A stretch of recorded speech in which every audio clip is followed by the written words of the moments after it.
I think we'll call this meeting to order. Welcome to our program tonight. I'm so glad to see you. I'm Dena L, President of the League of Women Voters of Collin County, and I want to thank you for coming. The mission of the League of Women Voters is empowering voters and defending democracy. We are a grassroots civic organization, and we've been active for over 100 years here in Texas. We began in 1919, and we're still growing. Membership is growing. There is a league in every state in the country, and in Texas, there are 31 local league chapters alone. We're well known for our services to voters through our voters' guides and candidates forums, but we also encourage informed and active participation in government, and we work to increase understanding of major public policy issues, and that's our whole point tonight. We're exploring a major public policy issue and becoming more enlightened. Our members wanted to investigate this topic, and so our Vice President, Sharon Hirsch, Vice President for Program, has assembled this excellent panel. Sharon? Ready? Yes, Sharon is well known in Collin County, and she's on our board of directors. We're very lucky to have her. And did you want to introduce the panel? Yes. Okay, great. Thank you. Thank you, Janet, and thank you all. Thank you all for being here. As Janet said, I'm Sharon Hirsch. I'm the Program Vice President for the Collin County League of Women Voters. Since 1920, the League of Women Voters has been an activist, grassroots organization with the dual purposes of education and advocacy. This year, our local chapter has developed a series of programs to educate our league members and community members on issues of interest and importance. So far, we've had a discussion on how banning books undermines democracy. We heard a recap of the November 2022 election from Collin County Elections Administrator Bruce Sherbet.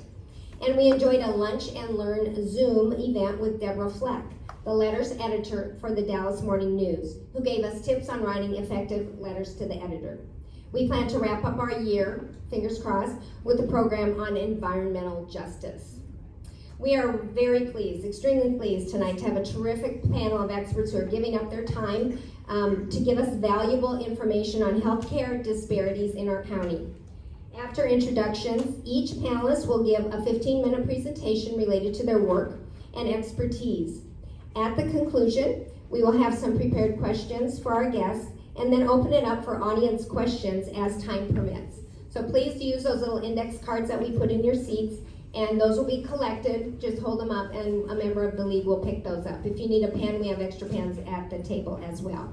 So be very succinct with your questions so we can get through as many as possible. We do have a hard cutoff on this room to exit by 8 o'clock. So I'd like to get as much information out there from our panelists and as many questions answered as possible. So without further ado, I'm going to introduce all of our panelists, and I did this in alphabetical order. I wasn't exactly sure how the seating would be, so that's how my introductions are going to go. Timothy Bray is the director of the Institute for Urban Policy Research at UT Dallas. His current research focuses on the development of multidimensional indicators for quality of life and disparities in quality of life. He was instrumental in the Institute's launch of the Wholeness Index, a comprehensive index of disparities in quality of life that taps 12 key dimensions of social dislocation. Dr. Bray serves on the board of directors of the North Texas Housing Coalition and the executive committee of the Urban Institute's National Neighborhood Indicators Partnership. In addition, he advises several local organizations on issues of equity and sustainability. He has extensive publications and has been sought for his expert opinion and advice by the news media and organizations supporting women's and children's needs, and that's why we called on him. Jeff Button is a public health professional who discovered his passion for health promotion and disease prevention during his 8 years working within the healthcare sector. Upon graduating with his Master's of Public Health degree in December of 2019 from the UT Health School of Public Health, Jeff was determined to find a public health career that focuses on improving population health and well-being. Currently, he is employed by Texas Health Resources Community Health Improvement Team, where he serves as a program manager for Collin County. Jeff is passionate about reducing health disparities by addressing social determinants of health among high-risk and underserved communities. Jeff is certified in public health through the National Board of Public Health Examiners and is a member of the American Public Health Association. Dena Jackson is the Chief Strategy Officer at Texas Women's Foundation, where she has served since 2012. She works across departments on projects and initiatives while also leading the foundation's research, policy advocacy, and housing stability work. Following 14 years of healthcare administration and consulting, Dr. Jackson joined the nonprofit arena in 2001, starting with the Susan G. Komen Breast Cancer Foundation as a fundraising consultant in South Florida, and then to the University of Texas at Dallas to open both the foundation relations and research development offices, 5 years as assistant vice president. This all set the stage for Texas Women's Foundation. A native Texan, Dr. Jackson earned her doctoral degree in health studies at Texas Women's University. She is a graduate of both Leadership Texas and Leadership North Texas. She is immediate past chair of Asset Funders Network, Philanthropy Southwest Annual Conference Committee, and the AFN North Texas Advisory Board. She spends her free time cooking, reading, playing with her 2 rescue cats and 1 rescue dog, and traveling with her husband, Bob. You gotta have some leisure time when you're doing that kind of work. And the fur babies. That's right. I have pictures. I have lots of pictures. Mary Ann Lee earned her Bachelor of Science in Nursing with a minor in Psychology and Sociology from Texas Women's University. She has over 40 years of clinical experience in nursing and nursing education, pharmaceutical sales, training, recruiting, and management. She was instrumental in developing Julia's Center for Healthcare, a faith-based free clinic, staffed and funded solely by volunteers to serve the uninsured of Collin County. In addition, she facilitated the creation of the Collin County Coalition of Charitable Clinics and assisted in bringing Hope Restored Missions Resource Center into Collin County. Mary Ann has been involved in numerous professional and community organizations, many related to the healthcare industry. And finally, we have Danelle Parker. She is a registered nurse and a Bachelor of Science in Nursing who got her start at Parkland Health Systems in the neonatal ICU. Well, that's a way to get a start, right? She moved to Texas Health Resources and started at the Plano Hospital in 2000 as a community education manager and has been with the Texas Health Resources system for over 21 years. She is currently a director of community health improvement over the Collin and Denton Wise regions. In 2019, Texas Health began a new initiative called Texas Health Community Impact. This is where Texas Health Resources gets outside and upstream of the hospital walks to study why and what is sending people to our hospitals. Your zip code, this is a quote, your zip code should not make a bigger impact on your health than your genetic code. So we're going to start with Dr. Dena Jackson, and she's going to talk about her organization's study as well as other economic issues as they relate to women. Thank you very much. Thank you. So I'm going to sit down. I don't usually sit down when I talk, so we'll see how this works. And if I have to pop up at any minute, you'll know. And I'm going to also, I get to test this apparently. See, and I did it wrong. Oh wait. Okay. Oh, okay. I didn't do that. Thank you. There we go. Okay, you're ready to go. All right. Well, hello everybody, and thank you so much for having me here tonight. I'm going to start my timer. What I'm going to be giving you a little bit of is an overview of what for us was our 4th edition of the Economic Issues for Women in Texas report, which came out in 2022. We've done this one 4 times starting in 2014. And as always, this report focuses on what we consider the 4 pillars of economic security, which are housing, education, childcare, and health insurance or healthcare, which is really where we're going to be focusing tonight.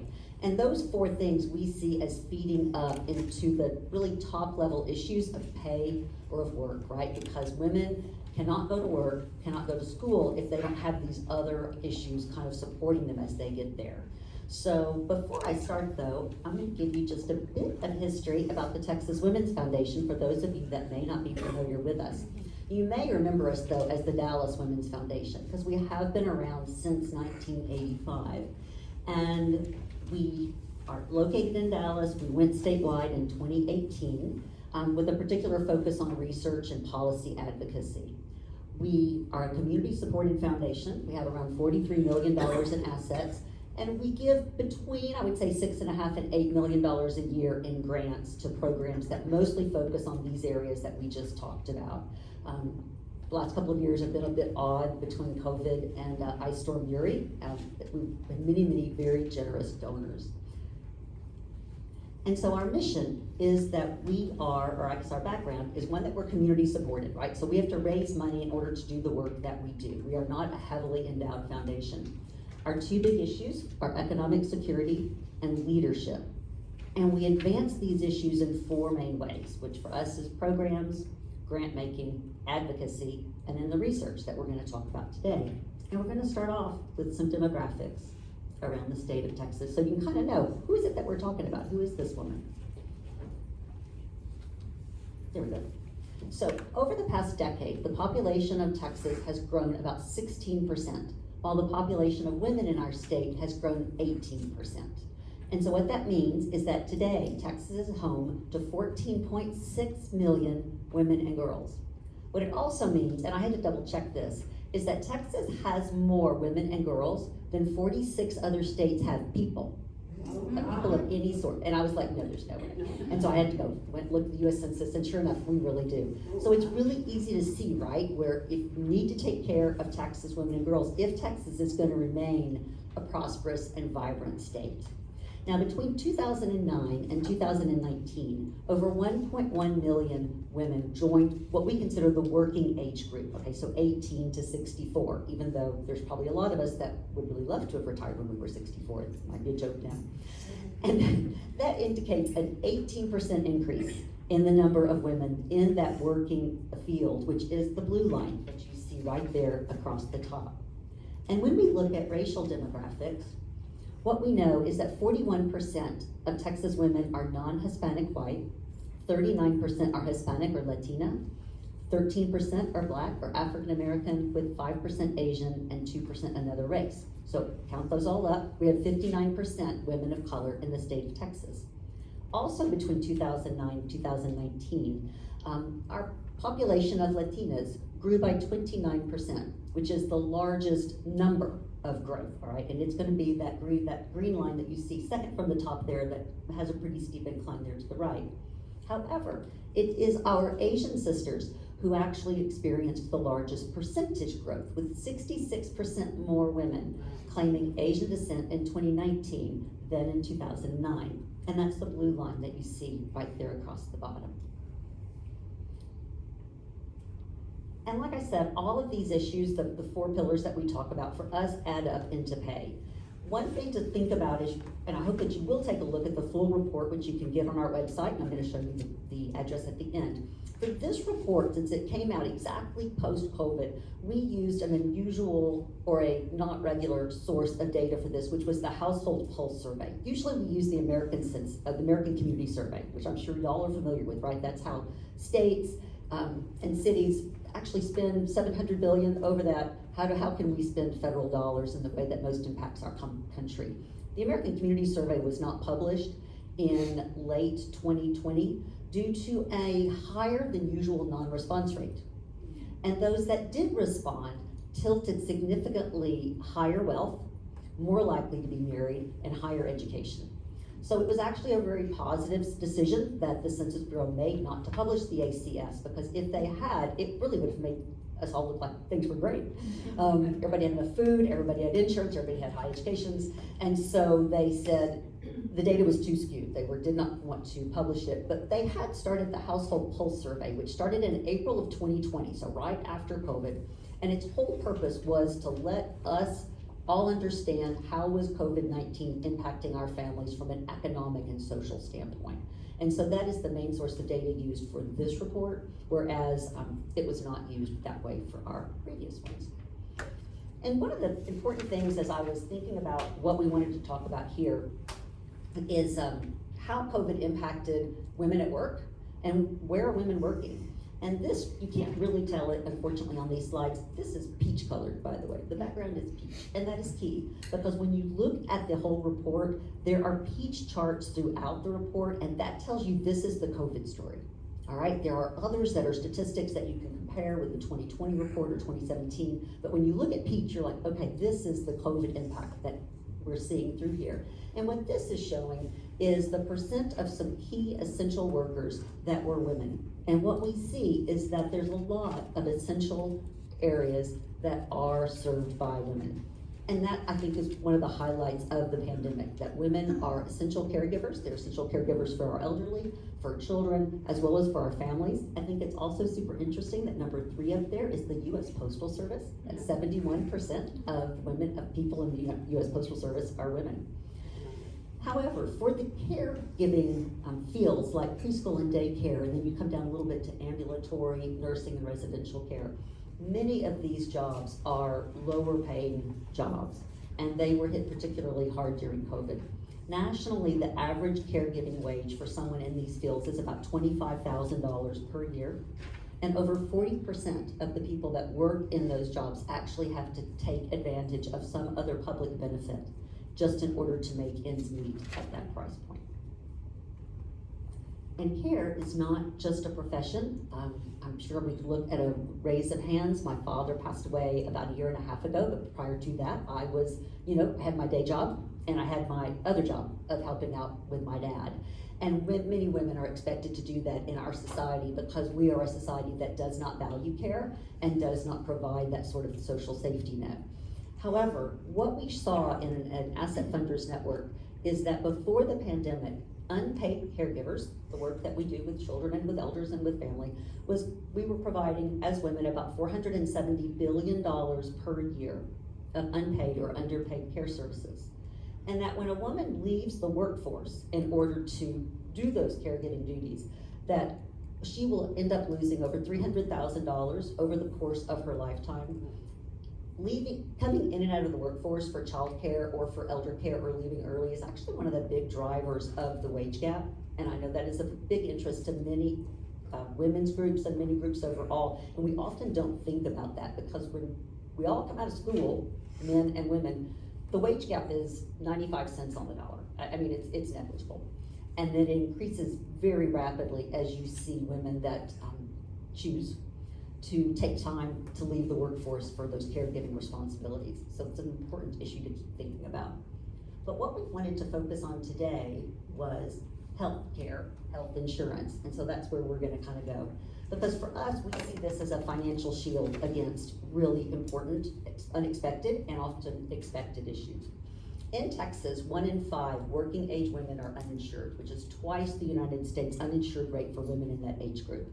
We focus here because if you're 18 or if you're under 18, you can get on CHIP. And if you're over 65 or over, you're eligible for Medicare. So in total, there was 2.5 million Texas women who were uninsured prior to the pandemic. And that means we also rank last in the country for women's health insurance coverage. The ACA marketplace expanded now, I think I heard it just the other day. Has it been 13 years? Is that what I heard? It was longer than I thought.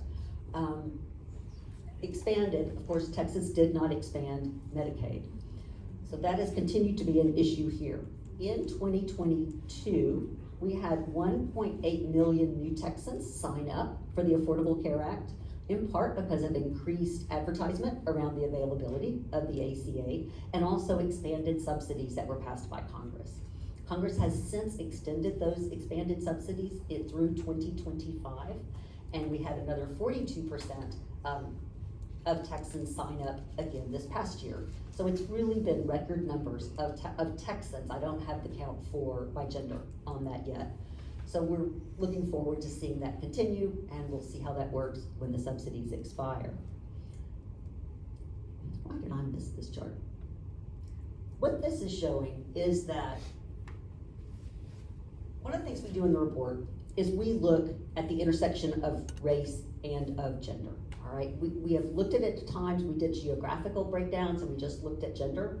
But when you overlay the race, if all I did was just individual women, you would come up with around 20%. But what you see is that when you overlay Hispanic or Latina women, their uninsured rate is significantly higher. And so when you're particularly looking at needs assessments or how the community is gonna respond, this is the important information, because how are you gonna target your issues and target your work so that you're really solving the problems that you need to solve? And while the Affordable Care Act made Medicaid coverage for low-income Americans possible, as we know, the Texas legislature has yet to expand Medicaid in Texas. And I cannot tell you how many times I've had to scribble out this line in my talking points. And I had to do it again yesterday because North Carolina has expanded Medicaid. So we are now one of 10 states that has not done so. North Carolina still has to budget for it, but that's where we are. So what this means is that as of right before COVID, once again, there was 406,000 uninsured women below the poverty line, which also meant they were not eligible for ACA subsidies. So kind of like the donut hole, I guess, for Medicare, right? So you're too poor to get a subsidy, but you're also way too poor to try to get your health care coverage. These women could all be insured if the Texas legislature were to act. We are not anticipating any movement on expanding Medicaid in this legislative session. We are hopeful that we will expand it for 12 months postpartum for pregnant women. Right now, we think it's at 6 months, but really it's at 60 days because of the issues around the way they worded the bill in 2021. So 10 states, North Carolina's already passed it, and we are still waiting here in Texas. It's also important to remember that Texas has the lowest income limits for people to be eligible to get Medicaid. Most states use the poverty line, right, which for a family of 3 is around $21,000 a year, thereabouts. In Texas, a single mom with 2 children, so you've still got that family of 3, needs to make less than $230 per month in order to be eligible for Medicaid. So that comes out to, let's see, about $2,760 for all year. Otherwise, you're not eligible. And so even if Texas raised that Medicaid eligibility to the poverty line, it would have significant impacts on what we're able to do. Another really important thing that we work on in the Texas Women's Foundation and that we fund is access to contraception for women and girls. We see this as an integral part of women's health throughout the lifetime and its an impact on work. What we look at and have recently been funding, we did right under $500,000 in December, we're gonna do another $500,000 in May, is how to help federally qualified and community clinics. The first batch was in the Panhandle, West and South Texas, and this next batch will be in North Texas and East Texas to expand the availability of contraception. So we're doing things like actually buying long-acting reversible contraceptives so they can have them on the shelf. So when you drive your 2 hours to get to the doctor because you're in West Texas, they don't then tell you to come back in 2 weeks because they're not able to keep that expensive product on the shelf. We are paying to train family practitioners or a nurse practitioner to maybe insert a long-acting reversible contraceptive. They're a great family practitioner, they're already serving this community, but they don't have that particular skill set. We have outfitted some clinics with additional service rooms, okay, some additional rooms for gynecology because they're seeing such a great increase in the need for their types of services because women are driving a lot further. So this is a very active activity for us still going on. We started it last July the 1st, right after all that happened at the end of June. And we haven't fixed it yet, so we will probably be considered continuing this activity well on into the future. So, and that's our Healthcare Access Fund on Reproductive Freedom. So now you have all this information. What are you gonna do, right? Because we have day jobs, we have children to care for, we have elders to care for. What I really always tell everybody is just to think about what is it that impacts you the most. You know, when maybe it's a childcare issue, maybe it's maternal mortality, maybe it is healthcare. There's other people that will take care of everything. Do not feel you have to do it all yourself because you don't, because we're all here, we can see us all. So think about what your issues are. In the report that you're gonna see online, there are policy recommendations at the end of every section. And so that will kind of help you get a start on it. And then also, oh, this is your summer reading list. So I added this one. These are actually, these may sound wonky, but I promise you, these are very good, readable, fun books. These are the issues that you care about. So first, scarcity. I have to say, it has so impacted so much of my thinking on this. Because scarcity is about how, when any of us are under stress, think about time stress. You've got a lot to do, you've got only this much time, you focus on what's in front of you. People that are lower income have a lot going on in their lives. They're focused on this. They may make what we think are stupid financial decisions. What they're really doing is solving the problem in front because their ability to to solve stuff out here is just so limited because of the stress that they're under. This is a super good book. I have not read Poverty by America yet. It just came out a week or two ago. But Eviction, which is Matthew Desmond's first book, his dissertation, a lot more people read his dissertation than mine. I don't know, Tim, about yours. So, yeah, lots of people read his book. He won a National Book Award for it. Fascinating. And then Invisible Women, Data Bias in a World Designed for Men. Once again, I mean, think about it as the Malcolm Gladwell for feminist data. So it's a lot of fun, and I'll make sure that you guys can get these names if you need it. And as promised, full report right there on your right, txwfecoissues.org. And this is me on the left if you need anything else. And I'm gonna pass the baton over to my next people, right? Just keep going. Yeah.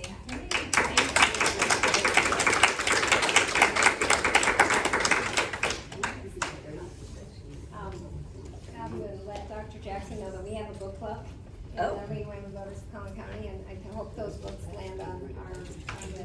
And we're gonna hear from Jeff and Danelle next with Texas Health Resources, because they have the report for the Community Health Needs Assessment specific to Collin County. Good evening, everyone. My name is Jeff Button. I work for Texas Health Resources on the Community Health Improvement team. And Danelle is my supervisor. She's the director of the Community Health Improvement team for Collin, Denton, and Wise. And before I joined Texas Health Resources, I worked for the Collin County Health Department on their Health Disparities team. And before I left that role a couple of weeks ago, I actually shared this CHNA with Sharon, because she said she wanted some good information. She wanted to be informed on healthcare disparities in Collin County. So I am excited to be part of this team. This is my third week in this position. And I'll be giving this, yes, baptism by fire. I'll be giving this presentation a lot more often. So this is my first time. I'm excited to practice with you all tonight. So Texas Health Resources, we are a nonprofit hospital.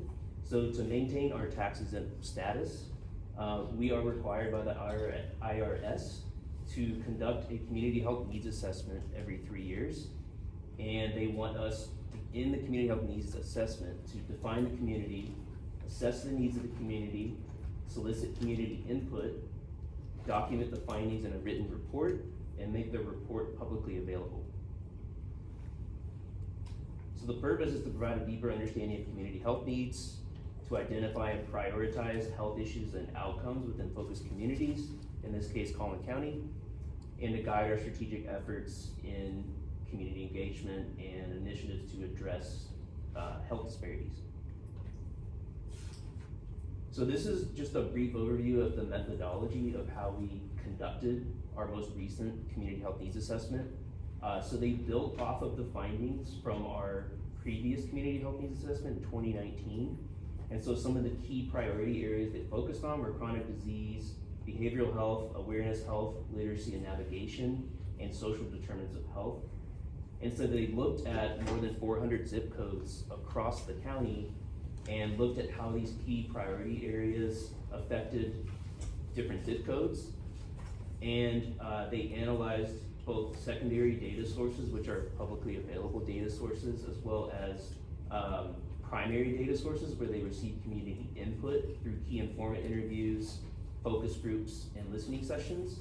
And then they synthesized all that data to determine which of the 400 plus zip codes were of the highest need in Collin County and where we want to target and focus our strategic initiatives.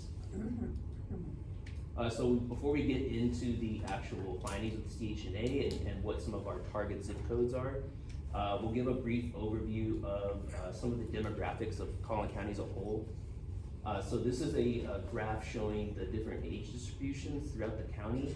So the green bar represents Collin County, and then next to it are the state and national averages.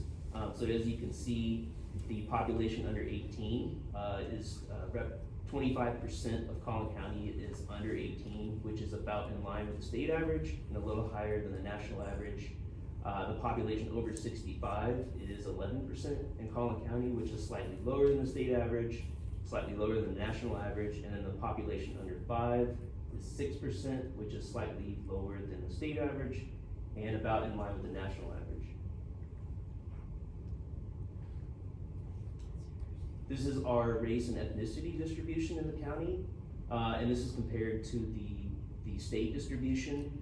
So as you can see, about 55% of our county is self-identified as white, which is higher than the state average. 15% self-identified as Black or African American, which is significantly lower than the state average. And 16% of Collin County residents self-identified as Asian, which is significantly higher than the state average of 5%.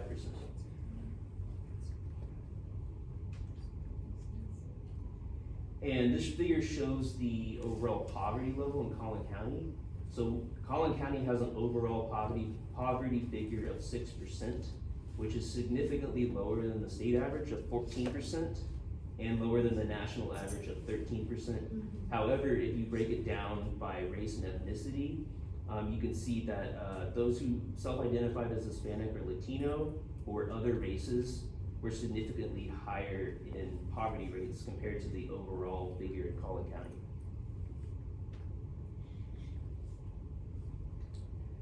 This was an interesting figure. So although the overall poverty rate in Collin County is low, households with children that receive SNAP is actually a pretty high percentage in Collin County. So SNAP is the Supplemental Nutrition Assistance Program. So it's a federal program that assists low-income families who are eligible with monetary benefits to reduce hunger and food insecurity. So in Collin County, according to the USDA website and the U.S. Department of Health and Human Services website, we have a figure of almost 68% of households with children that are receiving SNAP, which is higher than both the state and national averages.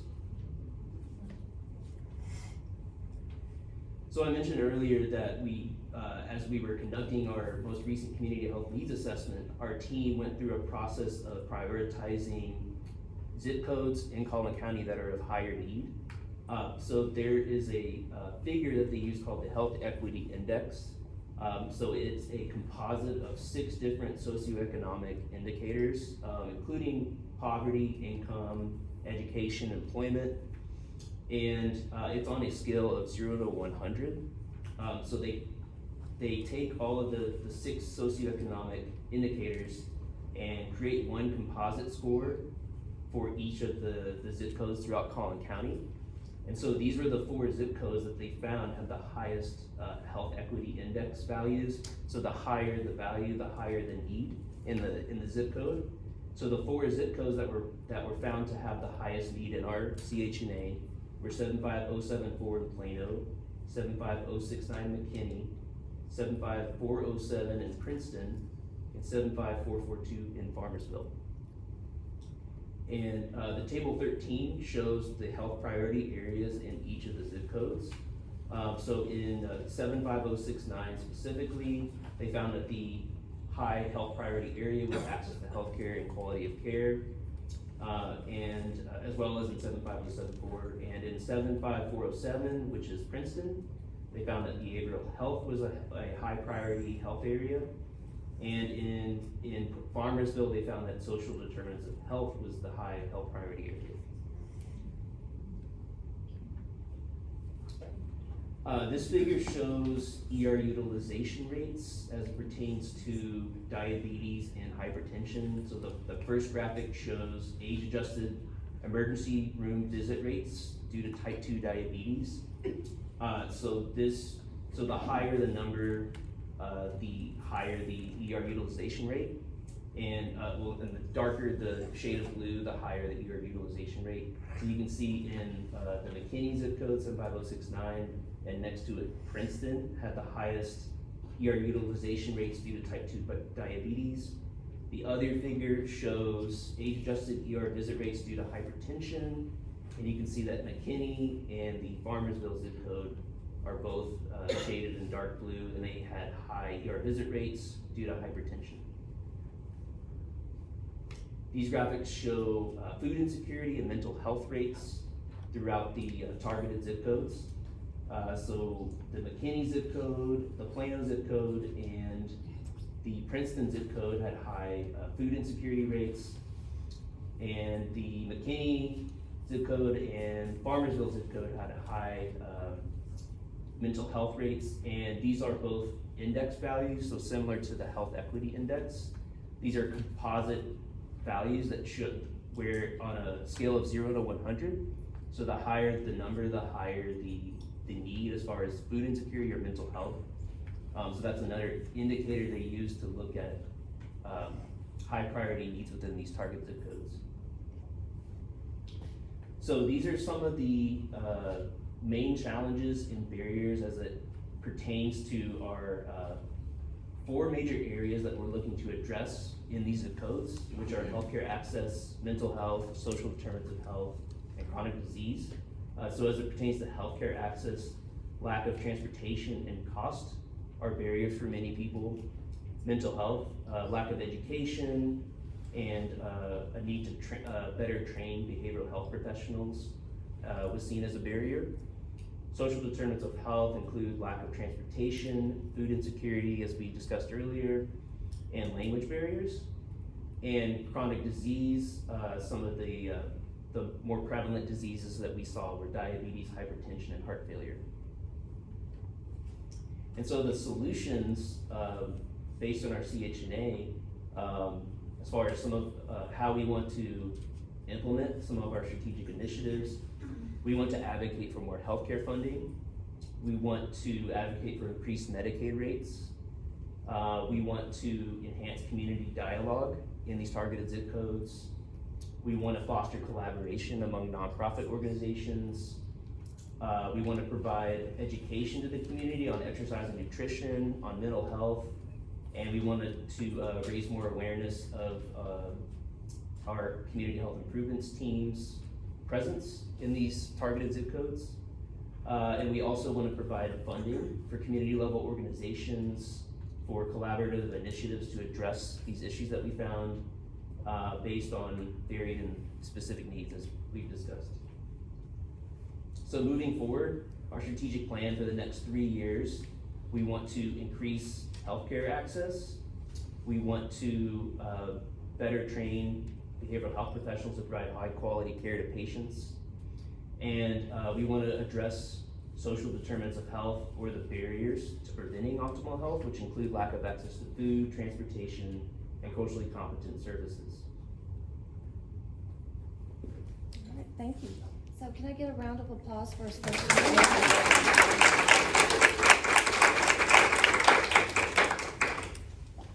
So, great job. Can you guys hear me? No. Is it normal?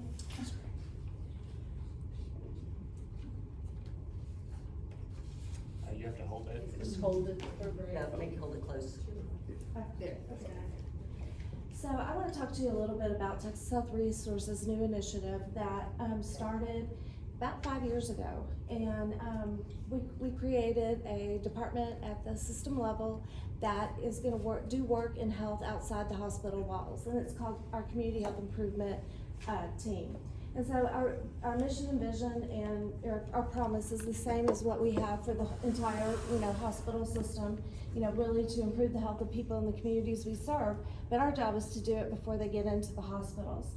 And so community health improvement, the purpose of what we do isn't to be the answer to everything that's out there. We're not trying to boil the ocean.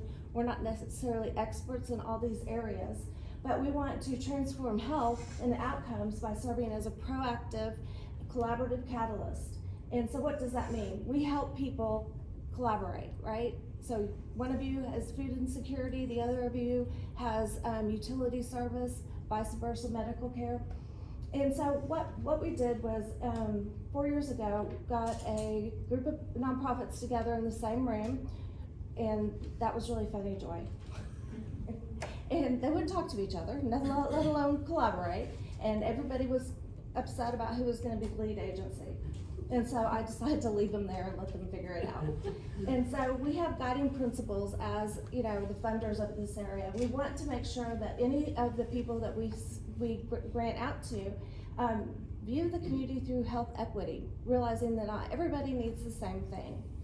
And then we use data to try to serve the underserved population. So it's good to be able to say you know something, but having data to back up what you already know is really important when you're writing proposals for RFPs and things like that.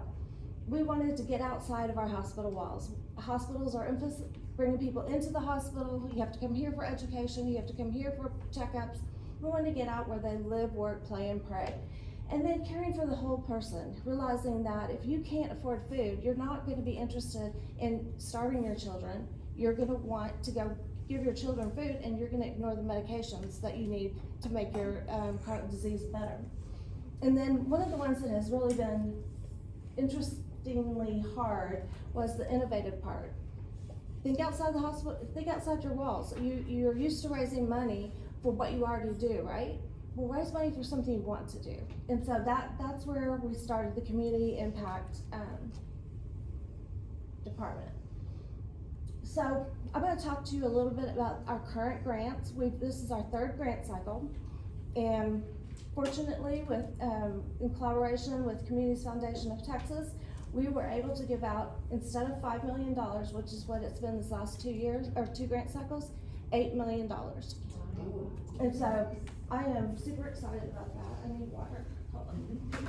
And so what we did was say, okay, Jeff showed you what our strategic objectives were. We want to deal with access. We want to watch,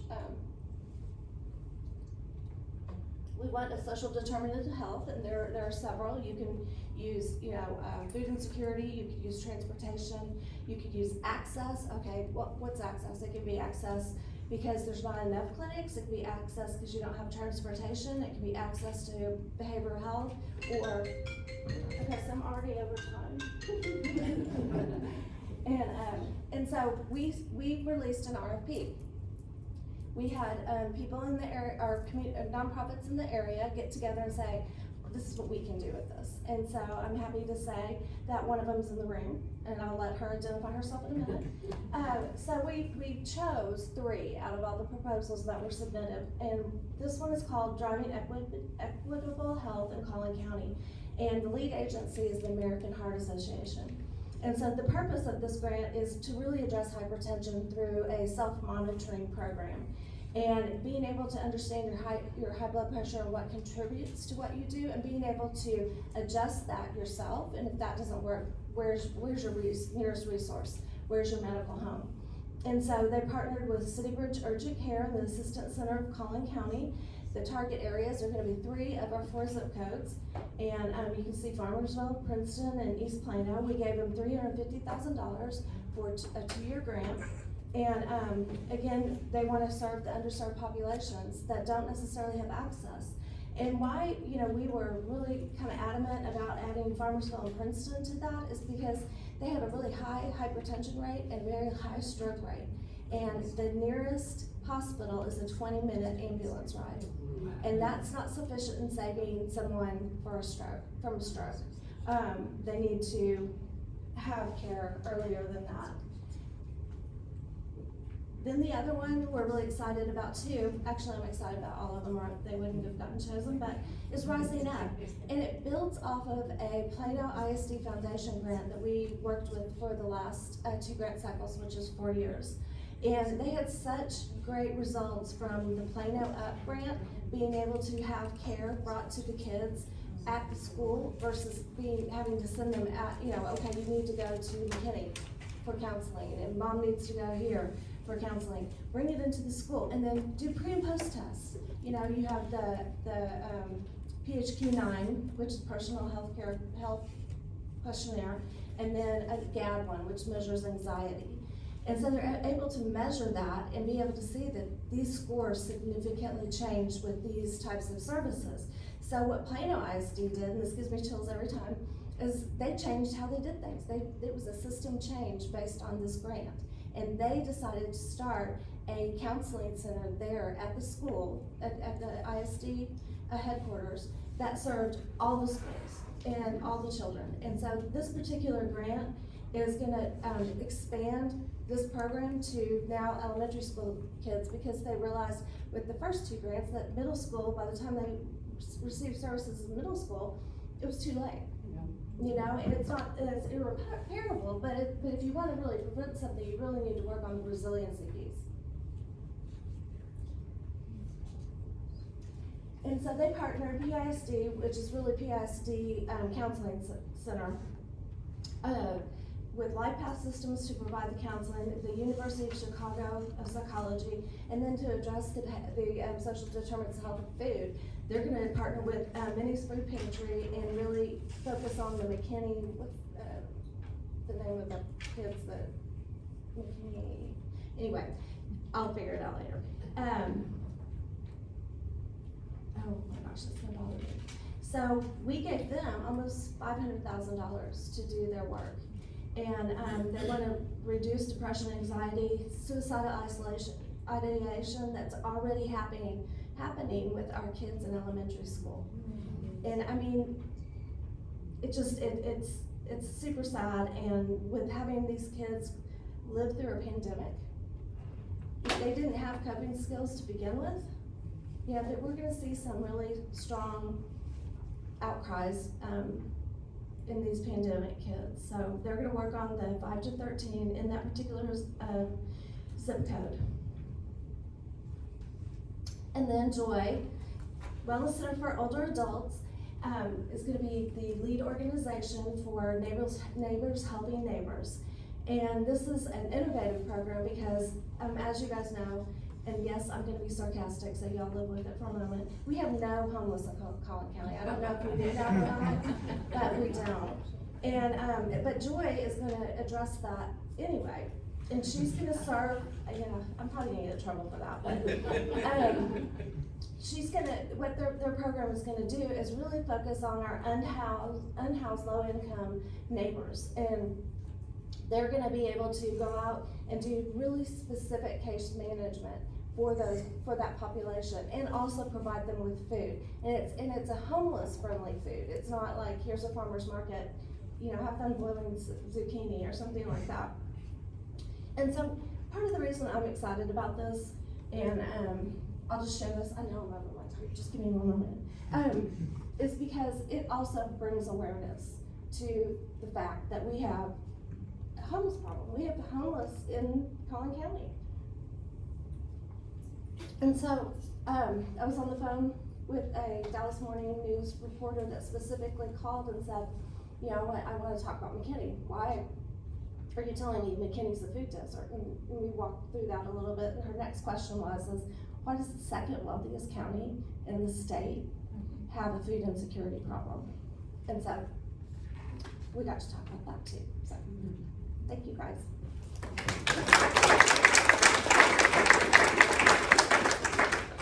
Lots of information, right?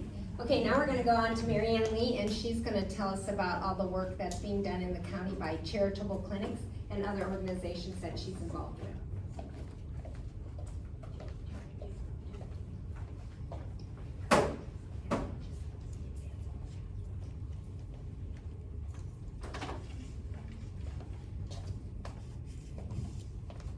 Well, first I'm going to tell you a story.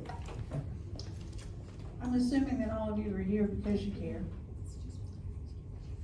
How many of you have ever been without health insurance?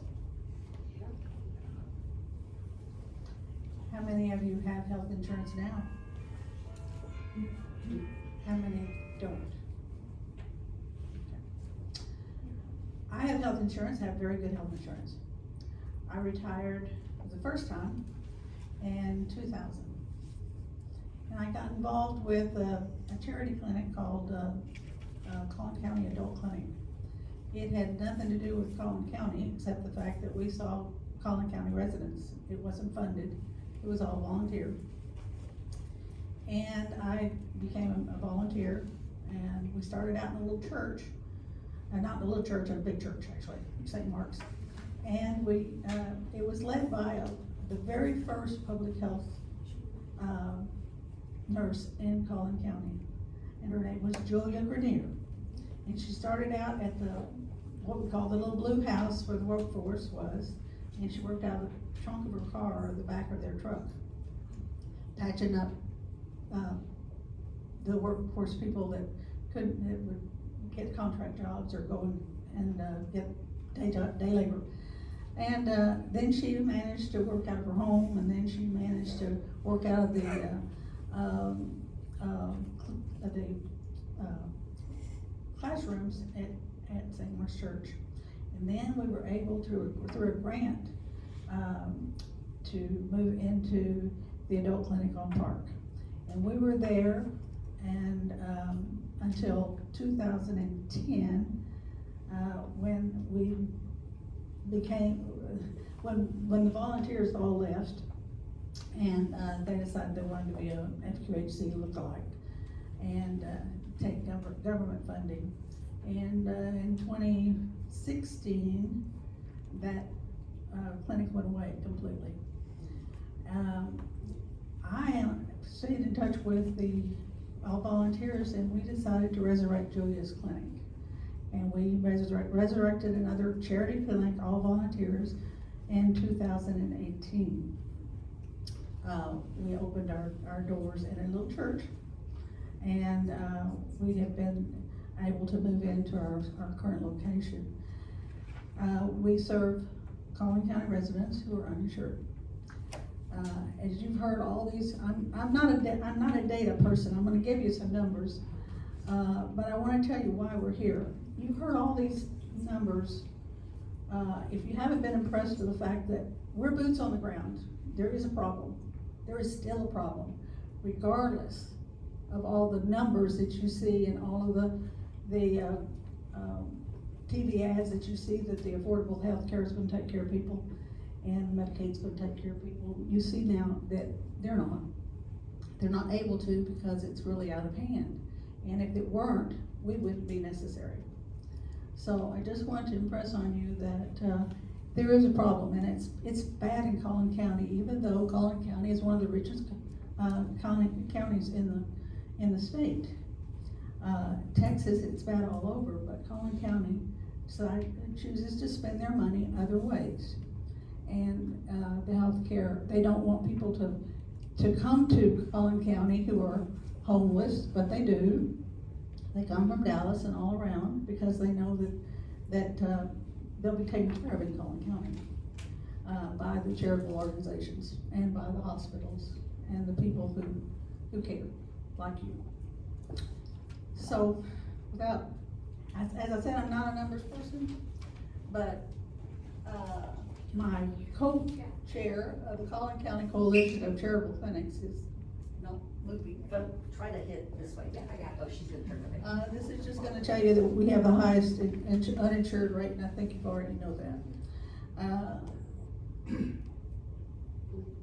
4.3 million Texans, 623,000 children, 1.75 times higher than the rest of the country. So there's a problem. Like I said, my co-chair is not here. He does the numbers. So you may wonder what Collin County Charitable Coalition is. In 2018, after we started Julia Center, we discovered that there were some other charitable clinics in the area, and we all had the same problem. We're all different, but we all had the same problem, as that there were some things we could take care of and some things that we couldn't. And so we decided to band together. And now, currently, there are 7 clinics that have band together into the Coalition of Charitable Clinics. And we patterned ourselves after the Texas Association of Charitable Clinics. We have the mission is to provide health care. I'm not going to read these to you because you can read them for yourself. But we want to be able to ensure a good quality of health care, and we want to be able to do as much for our patients as we can. And in order to do that, we got sheriff. That's who we are. We decided that we needed to communicate what we do to each other, and what if someone has a service that they provide that the next person doesn't, then or the next clinic doesn't, then they can refer to the clinic that provides that service. We want to coordinate our activities and make our services known throughout the city and the county, and we've done that. We've had the help of THR, who takes care of our mammograms. We've contacted some of the hospitals and partnered with them. Baylor has helped us with immunizations. We try to contact anyone who is interested and has a service that they're willing to share with us, and on a pro bono basis, because we have no money. And I'm not here to ask you for money. I'm here to ask you for cooperation and support. We want to expand the access of care, because there are still things that we can't do. Still services we can't provide. If we may have a patient who needs surgery, but we have no general surgeon and we have no hospital that will take them on a pro bono basis if they're uninsured. Even though the doctor might do the surgery, they have to have an operating room to do it in. And we want to demonstrate impact, and I'm going to give you some numbers, again, that will kind of demonstrate the impact to you, I think, that we've done. This is what the hospitals are losing money. I know you've probably gotten a hospital bill and you're thinking, wow, how can they be losing money? Well, they are. Because in Collin County, we have no county hospital. So the indigent and the uninsured get to go to THR, or to Baylor, or to Medical Center of Plano, wherever they can go, and if they can't pay the bill, the hospital gets the bill for it. And so a lot of them are losing money, especially after COVID, because during COVID, everybody got paid. The hospitals got paid by the government. If somebody had COVID, and everybody had COVID. But there are still hospitals that are suffering because they are in the red. And this is what they were compensated, $47 million out of the 170. That still left $120 million that they were in the red. And these are 2021 and 2022 data that I'm showing you. And some of the hospitals are closing. There's 152 small hospitals, or rural hospitals, I shouldn't say small, rural hospitals in Texas, 631 in the US, and 200 of those are at risk of closing, immediate risk of closing. That's 300, 30%, and in Texas there's 152, and half of them are at risk of closing. And this is due to economic issues. So we've heard a lot of reasons why patients don't get care. I think the biggest reason, other than affordability, is availability. There are 7 charity clinics, and when I say charity clinics, I'm not talking about the government funded clinics. There's a few of those around. But we are strictly charity clinics. We operate on a donation basis. We don't take government funds. And the reason we don't take government funds is when you do, they tell you what you can spend them on and who you can spend it on. And if that's not your patient population, then it doesn't help. So we don't do that. And most of the funding comes from our volunteers, actually, because we, Texas Giving Day and our supporters. And then, like I said, the services that we get pro bono. And acceptability, a lot of patients are afraid to go to the hospital. And they're afraid to go to the doctor. They're afraid to get that big bill. And some of them actually do try to pay it, and it'll put them into bankruptcy. If they have a heart attack and they go to the hospital and they have to get a big hospital bill of $100,000 or more because they were in intensive care, and who can afford that? And the appropriateness is to get it timely. Most of these patients will end up in the emergency room. Very recently, although I have good insurance, I'm old, I have Medicare, I also have a supplement. I needed to get, this was November, I hadn't been coughing for 2 weeks, and I'm a nurse, and I know that I need an x-ray after coughing for 2 weeks. So I go to my doctor's not available, I live in a place where I'm surrounded by little pop-up clinics, retail clinics. And I go to one down the street that I've never been to, and I say, this is my problem, can you see me? Yes, do you have insurance? Yes, I have Medicare, I have a supplement. What's your supplement? Makes you SAA. Oh, we don't take that. I go to the next clinic that's down the street, it's a Baylor clinic, and they say, oh yeah, we can see you in January. So I go to the next clinic that's down the street, and it's a Walgreens, and it has one of the little, mini clinics. And I'm surely they can see me. So I go in there, and they say, well, are you a regular patient or are you a new patient? I said, I'm a new patient. And you have insurance? Yeah, I have insurance. We only see urgent care for, new patients for urgent care.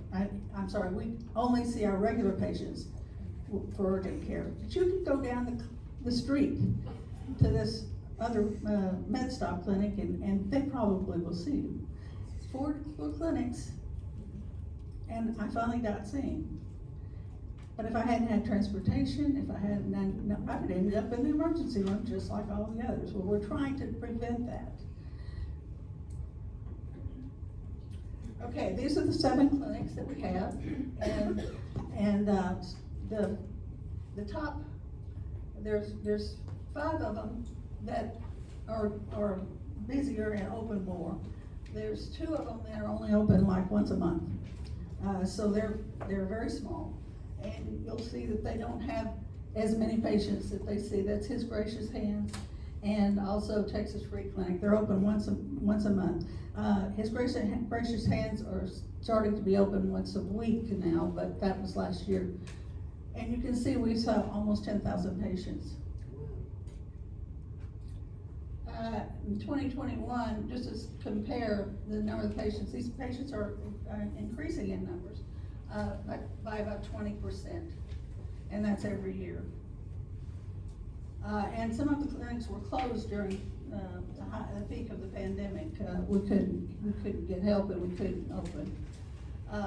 But you'll see the average urgent care visit is about $150. So if we had, there's 2,600, a little over 2,600 total urgent care visits. We have one urgent care clinic, and that's the City Bridge, and that's in West Plano. And they had over 2,600 visits for urgent care. The rest of us are pretty much chronic care or a mixture of urgent care. We see our regular patients if they have urgent care needs, but most of them are chronic care patients. Whoops, sorry, I'm gonna have to go back. Anyway, you got the picture, I think. The total I see office visits savings, if they had been paying for those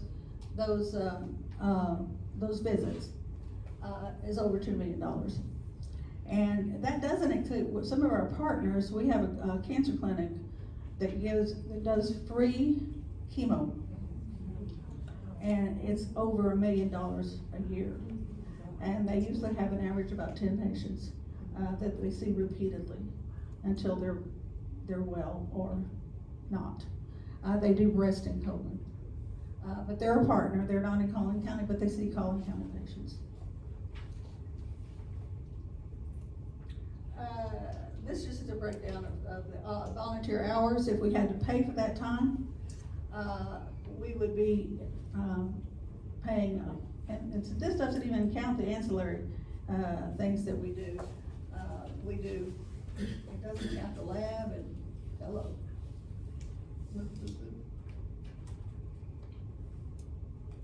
These are I think it's going backwards. What am I doing wrong? No, you're good, this is. Maybe I should turn it this way. Okay, these are the ancillary things that we do, and it doesn't even include those. Our lab, one clinic, that's Julia's clinic over here, The lab bill's usually $1,200 to $1,500 a month, and that's a discounted rate. We don't have free lab anymore. But you can see we have also vision, we have social services.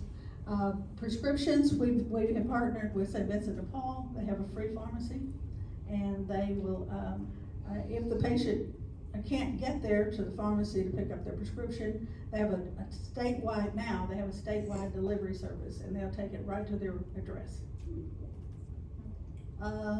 Imaging, like I said, THR helps us, Methodist Richardson helps us. Counseling, we opened the Resource Center, which is next door to Julia's, and they have counseling services and social services. But and they're free if they had to pay for them. And Julia's has vision, and Hope has vision, and that's it. Julia's is in Plano, and the zip codes that are at risk are the same zip codes that we are in, with the exception of Farmersville and Princeton. We're about to open another point that is near Princeton. It's not in Princeton, but Farmersville has an FQHC.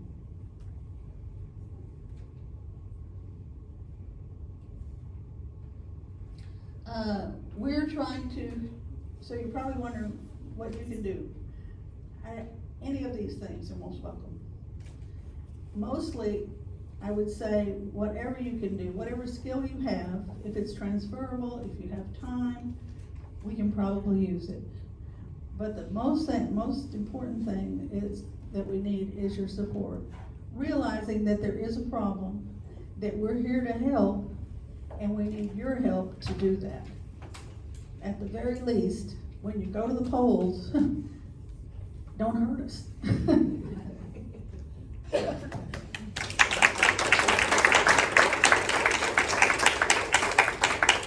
Okay, Dr. Bray's gonna tell us all the policies we need to Yeah, right. fix all these. The long list of everything that works. So good evening. I'm going to pace a bit. And I've completely, while I was sitting here listening to you guys, rewritten everything I want to say, which is why I didn't bring a presentation. I always open with a quote. It's Will Rogers. Now, Yogi Berra has been credited with it, but it was Will Rogers first. It's not what we know that ain't, it's not what we don't know. It's what we know that just ain't so. Right? And unfortunately, when many of our voters are making decisions, they're working from a bed of knowledge that just is not accurate. Right? How long do you think it takes to get emergency food assistance from the state of Texas? 2 to 6 weeks. Now, I'm pretty sure you could starve in 2 to 6 weeks, but they'll get to you when they get to you, right? Where is the poorest neighborhood in Collin County? How many of you would guess it's East Plano or East McKinney? It's on my campus. The poorest neighborhood in Collin County is the apartment complexes on my campus. Because we have a food pantry at UT Dallas.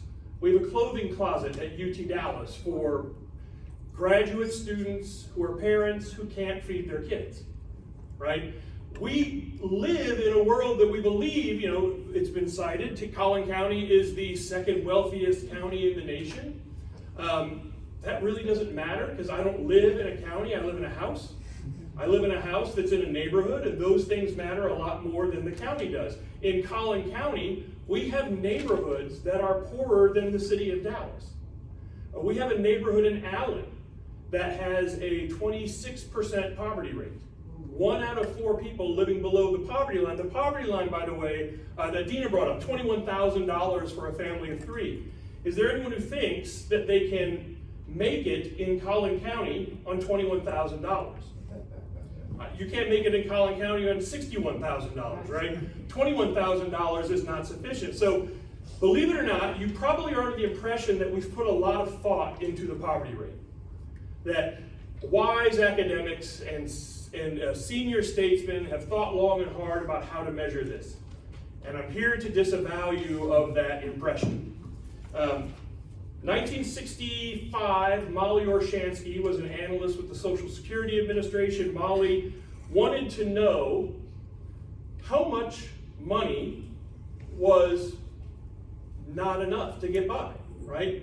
How much money did it take to get by?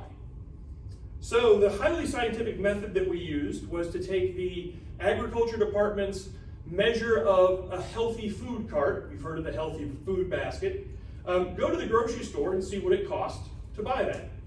And then she found a study from University of Iowa that said poor families spend about a third of their income on food.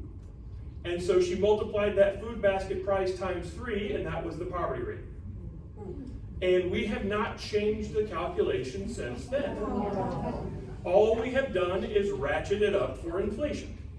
So think about the things that you don't buy the way today that you bought in 1965. Healthcare, we've talked about, right? 1965, your doctor came to your house. Education, childcare. We didn't deal with childcare. We didn't have kindercare in 1965, right? All of these things have changed, and the way we've dealt with them hasn't. So everybody thinks, oh, well, the poverty line, right? Surely the poverty line. What Molly found out was she could not get any agreement on how much money was enough. So instead, she calculated how much money was definitely not enough. So to rephrase that, Molly's poverty line is not the line above which you're fine. It's the line below which you're damned, all right? So the 21,000, it's not, it was never supposed to be, if you make 21,005 as a family of 3, you're okay. What it literally means is if you make less than 21,000, there is absolutely no chance that you can survive, right? Which is why our federal poverty programs are set to 180 or 200% of the poverty line, because the poverty line itself is meaningless. Under President Obama, we did get authorization to come up with a new poverty calculation. We had to promise that we would not use it. And here's why. Many of our programs are entitlement programs. If we switch the numbers and we're honest about who actually qualified for those services, we would bankrupt the country. Because the way we do things right now, we can't actually afford to do it for everyone who needs it, right? So we're barely touching the need, and we have a huge gap of folks in the middle. $200 a month, right, for Medicare, Medicaid. Well, who in their right mind would go get a job making $2,000 a month because all of a sudden they're going to lose all of their health care, right? So, we've incentivized some of the very same challenges. When you're a child, you qualify for CHIP at 180%, 200% of poverty until your kid turns 2. Then it's 180%. So unless you've lost some money by the time your child turns 2, you've lost your health care, right? So this challenge that we have that, I go back to Will Rogers, it's not what we don't know. It's what everybody just thinks is right. If you're sick, someone will take care of you. All right, if you're hungry, someone will take care of you. There's a system for that. I pay my taxes, except that's not what we use your tax dollars for, right? Plain and simple. Recapture, you guys are familiar with Robin Hood, right? Did you know that it's not the way it was when it was first written? Under House Bill 3, now every dollar that the district sends back to the state can use for whatever it wants. It's not earmarked for education. It's not sent to poor districts. It goes back into the general revenue fund and is used for whatever the state wants to use it for. Austin ISD sends $1 billion back to the state. And that money is not allowed to be, it could be used for education. They don't use it for education, right? It's back in the general fund. Most people don't know that. We think we have this recapture plan that's helping us fund these school districts that don't have a solid property base, that are perhaps having a declined economy. That's not what the money's being used for. So these are the types of things that awareness, that what your programs do is about helping people know. All right, so let me get back on track. I want to sort of pitch to you all an idea. And to do this, if you will, close your eyes. Think about what a healthy person looks like. What does it mean to be healthy? All right? Now, write a legal definition that will help us guide how we spend our federal dollars and our state dollars on that, right? I'm submitting to you that and this is actually a course I'm teaching this semester, that the issues we face with access to healthcare, equitable access to healthcare, is something that in system sciences we would call a wicked problem, right? And it's not a Boston term, it's actually a scientific term, a wicked problem, right? A wicked problem is nothing more than a problem that doesn't present in a nice linear fashion. To a carpenter, every problem requires a hammer, right? To a doctor, right, you have a set of tools. And until social determinants of health came along, medical practitioners weren't thinking about, well, how's your family life going, right? What's the role of toxic stress? What types of adverse childhood experiences have you had? Oh, you've got an infection? We use this tool for that. Law enforcement. Oh, you've got a crime problem? We use this tool for that.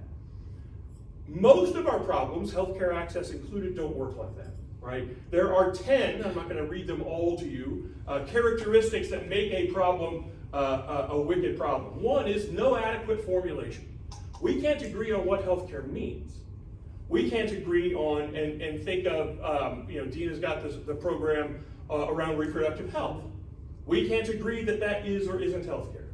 We can't agree that behavioral health, for God's sakes. We can't even agree that it's okay to go to the clinic, right? I don't want to talk about my behavioral health care problems. I don't want to talk about these things because people will think I'm weak. I mean, we've got lots of issues. So we can't agree on what the problem itself is. These problems are value laden. In other words, if I ask the transportation department to fix the highway, a solution is either efficient or it's not. Nobody gets upset because the pavement's gray and I really wanted it to be pink, right? And we get 50% of the population arguing about the pavement being pink and the other 50% arguing about it being gray. It's just efficient or it's not. It's the best way to do it or it's not. But then take a look at what our schools dealt with masks and COVID. Raucous school board fights where exactly half the people want to vote you out of office because you won't make kids wear masks. And the other half of people won't want to vote you out of office because you want to make kids wear masks, right? And in the end, it turns out that our understanding of masks, my favorite is the restaurant, right? Because apparently COVID only transits between the tables in the vertical space that you walk through, but once you sit down, you're fine, right? And my poor kids, they've got masks on, they're standing such and such distance. It turns out the vector of transmission was completely different, right? The mask didn't necessarily do everything we thought it would, and there were other things we could have done smarter. But we're getting ready to vote everybody out of office because they didn't do what we wanted them to do, right? We have this values system that gets laid on top of things. We have lots of explanations for why. Why do we have these health disparities? Well, we can look at systemic racism. We can also look at significant geographic disparities because it turns out, yes, Collin County has 24% uninsured children, but most of them live in the same neighborhood. It's not 16% of the kids in the wealthy neighborhoods in Frisco and 16% of the kids in the wealthy neighborhoods in Allen. It's this poor part of Allen that's south of Greenville and west of Jupiter, where lots of people are living below the poverty line. It's East McKinney. It's parts of Farmersville and Princeton. We don't live in the county. We live in the neighborhood. We live in the house. We live in clusters of these sorts of things. So we have this challenge with defining problems. The net result of that is we have what's called an unstructured problem. And we don't know how to deal with an unstructured problem because every one of us thinks we know the answer, and every one of us, not this room obviously, right? But every one of us knows the answer, and every one of us knows the other answer is wrong. Your answer can't possibly be right because my answer is right? I worked with a guy once who used to say the phrase, what you have to understand about such and such neighborhood. Well, what you have to understand, there was a point in time where Pinkston High School in West Dallas was graduating 1 out of every 2 freshmen. And he said, what you have to understand about West Dallas, I think he may have said what you have to understand about Hispanic families. And I said, could you imagine if Plano West, next year the report comes out and Plano West is graduating 1 out of every 2 freshmen.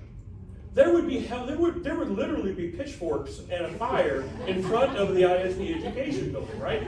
So you can't tell me that the parents in West Dallas don't care about their children, you know? But as long as we're willing to say that, well, we're always, you know, the poor will always be with us, but Jesus didn't say we had to keep them there. So we have this problem that's difficult to structure. We have this problem that's difficult to get our hands around. What we have to do is do things differently, much like what's going on with the clinics, much like what's going on with the sort of the open social determinants of health approach, right? Because what our doctors are telling us is, if I give someone their prescription and they have to decide between buying food for their kids or getting their prescription filled, or they're getting their prescription filled but they're taking half doses so that maybe they can get a little healthy. I don't know if you know, but antibiotics don't work that way, right? You know, you might as well not take it at all and just bought all the food. This is the challenge that we're dealing with. So what works? Seamless integration of services, right? Now these are all pie in the sky. But imagine, and it's happening now, right? Plano actually has a counseling center. Most parents are under the impression that the school counselor is a counselor. And the school counselors will tell you that's not what we do. Now, school districts are now starting crisis counseling programs, right? The challenge that we have is figuring out how to refer kids into those programs. Because if you didn't know this, most of the behavioral health records about a child won't transfer from campus to campus. So when that child graduates 6th grade and goes to 7th grade at the middle school teachers have no idea what history this kid has. The middle school teachers have no idea that this child had CPS issues and that, you know, that mom's more reliable than dad and those sorts of things. That stuff doesn't move, right? Because if you record it, you have to do something about it. And schools don't have resources for that. This is a new thing for them, right? So the idea here being an example that works great, telehealth in schools. So that instead of mom having to come and pick up Junior and take Junior to 4 clinics to finally find one that can see him today, what if that kid saw the doctor from the nurse's office in the school? Those are types of things. So seamless integration of services, early detection and warm referrals. Right now, if you've probably seen it, a lot of organizations have a referral list that's a piece of paper. I was with St. Vincent de Paul at St. Mark's, and they have a sheet of paper. Now these folks know, the folks who work with the clinics, they know, oh yeah, that place is open on Tuesdays, but you know what, you don't have such and such form, so I wouldn't go there, I would go over here. We need to use computers to understand that knowledge and help people, but that means we gotta update it, and that costs money. Better use of data and information. My favorite story, Target predicted that a woman was pregnant, a young lady was pregnant before she told her dad. Target, actually, if you don't know this, if you use their Shoppers Club card, they track exactly what you buy, when you buy it, and where you buy it, and the algorithms go to work, and when your buying patterns change, they identify you as someone who's potentially pregnant. Now the flyer you get mailed to your house is actually made just for you with products that are just for the things you want to buy. Compare it to somebody circular who lives 4 or 5 zip codes away. It's not the same ad, right? So this dad gets upset because why in the hell is Target sending me this flyer telling me that my daughter's pregnant? Turns out she is, right? So we're lucky. I worked for state government for a while. We had a guy who ran an integral computer system for the state, written in a language that no one else knew, because it was so old, right? And yet we turn around and we see in the for-profit world, things are changing. You know, hospitals, thank God, are finally catching up with, you know, Medical Record, Patient Portability Act, and things like that. Okay, 2 more things. Collin County is growing. Farmersville and Princeton and Anna will tell you this. They are still structured like small rural farming communities. We can't use this is Albert Einstein's. He was talking about nuclear wars, but I think it fits. We can't use the tools, we can't solve today's problems with the tools we use to create them, right? This is one of our challenges, is that we still want to be that quaint little county from 1950 that was a bedroom community, and we're not. You know, we've seen that change in commuting patterns. People don't leave McKinney to go to downtown Dallas. They leave McKinney to go work in Frisco. Right? There, you know, the skylines and the commute patterns have changed. Last point, we need to focus on removing barriers and not changing behaviors. And I'll give you 2 points of example. One, we work with Beyond ABC at Children's Health every other year on their report, and we found in Fannin County one year, there's a massive drop in the number of women seeking prenatal care in the first 3 months of their pregnancy. Right? Well, okay, seriously, we must have a problem with these women not knowing they're supposed to go to the doctor. Until you talk to people and they say, yeah, we lost our last OB. There's not a single OB in Fannin County. And so if you want to go for that first trimester care, you've got to get in the car and go to Sherman, right? So you're taking an afternoon off work, not an hour off work. Looking at barriers instead of behaviors. We worked with a group in South Dallas on food insecurity, right? And again, we got food deserts here, we've got food deserts in Dallas. It's not about being close to a grocery store.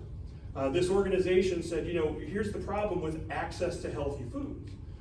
This was an African-American woman. She said, if you give me an eggplant and squash, I'm gonna roll it in flour and fry it in oil, right?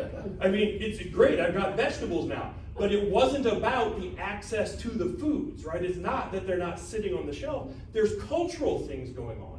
And that's not that it can't be changed, but just throwing vegetables at somebody and saying, you poor person, you didn't have access to vegetables, let me get you some vegetables. Great, now you're healthy. Same thing happened with the Affordable Care Act. We thought once everybody got insurance, they would have health care. But fewer than 40, it's like 38% of doctors in Texas will see you if you have the Affordable Care Act insurance. So congratulations, everybody got insurance. We washed our hands, celebrated, and went home. There's a lot of work left. So I'm sorry, I'm over, but that's it.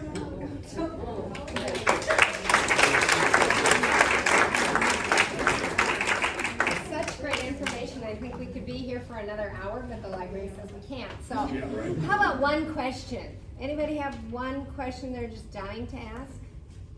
No? No? Yes? Why don't you stand up and... I'm with the Diabetes Resource Assistance Center.